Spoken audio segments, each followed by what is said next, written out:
Hello বন্ধুরা, নমস্কার। আসলে অনেকদিন পরে আবার একটা ভিডিও নিয়ে আসলাম, ক্ষমা করবেন। এত দীর্ঘ যে সূত্রতা রয়ে গেছে একটার সাথে আর, কিন্তু আসলে কাজকর্মে ব্যস্ত থাকার কারণের জন্য সময়টা খুবই কম দিতে পারছি। যাই হোক, দেরি না করে আসল বিষয়ে আসা যাক। আমার ভিডিওর ভেতরে আপনারা অনেকে কমেন্ট করেন যে যে আমার ছেলে মেয়ে পাসপোর্টধারী, সে ধরুন স্পেন হোক, পর্তুগাল হোক, কিংবা অন্যান্য ইউরোপের অন্যান্য দেশের হতে পারে, তারা চাইছেন যে তারা আয়ারল্যান্ডে আসার জন্য, কিন্তু তারা কি আসতে পারবেন কি পারবেন না। কেননা তাদের ভেতরে এই চিন্তা ভাবনাটা আছে, যেহেতু তাদের সন্তানেরা পাসপোর্টধারী, তাদের এই চিন্তাটা আছে। তারা মনে হয় নর্মাল ভাবে তারা ইউতে আসতে পারবেন, যেমন ভাবে থাকেন, কিন্তু আয়ারল্যান্ডে আসতে পারবেন। কিন্তু একটা কথা জেনে রাখা দরকার যে আপনারা যদি সাধারণ নিয়মে যদি আসতে চান, তাহলে অবশ্যই আপনারা আসতে পারবেন না। আপনারা যদি পাসপোর্টধারী হন, তাহলে তো নর্মালভাবে আপনারা আসতে পারবেন। কিন্তু কিন্তু শুধুমাত্র সন্তানের পাসপোর্ট থাকার জন্য আপনারা কিন্তু আয়ারল্যান্ডে আসার স্বাভাবিক অনুমতিপত্র পাবেন না, এবং সেক্ষেত্রে আপনার ভিজিট ভিসায় আসতে হবে।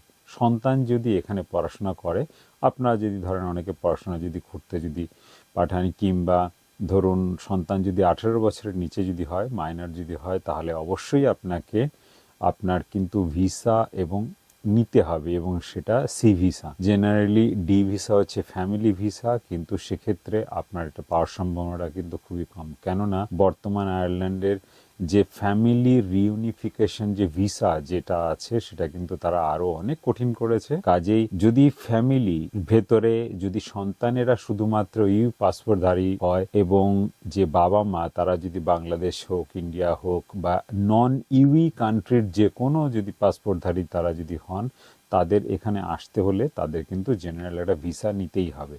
তবে আপনারা পার্মানেন্টলি থাকতে হলে সেক্ষেত্রে সেই ভিসাটা কিন্তু পাবেন না, যেটা ডি ভিসা বা ফ্যামিলি রিউনিফিকেশন ভিসা, সেটা কিন্তু পারবেন না। সেক্ষেত্রে সি ভিসা আপনাকে নিতে হবে।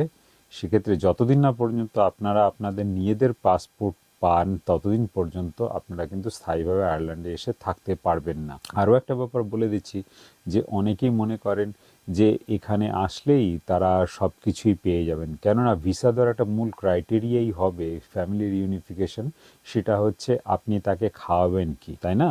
তো সেক্ষেত্রে আপনার রোজগারের যে অংশটা এবং ডিক্লেয়ার ইনকাম যেটা আছে, ডিক্লেয়ার ইনকাম, সেটা আপনাকে দেখাতে হবে ব্যাংকে। তবেই কিন্তু এখানকার যে ইমিগ্রেশন অফিস বা ভিসা অফিস, তারা কিন্তু আপনাকে ভিসা দেবে। তাই আপনারা যারা প্রশ্ন করেন তাদেরকে অবশ্যই জানিয়ে রাখি, যারা প্রশ্ন করছেন যে হ্যাঁ এখানটায় আমার সন্তানেরা পাসপোর্টধারী, আমরা আয়ারল্যান্ডে আসতে পারবো কি পারবো না, তাদের থেকে বলে রাখি অত্যন্ত দুঃখের সঙ্গে যে না, আপনারা শুধুমাত্র সন্তানের পাসপোর্ট হওয়ার কারণের জন্য আপনারা কিন্তু আয়ারল্যান্ডে স্বাভাবিক নিয়মে আসতে পারবেন না।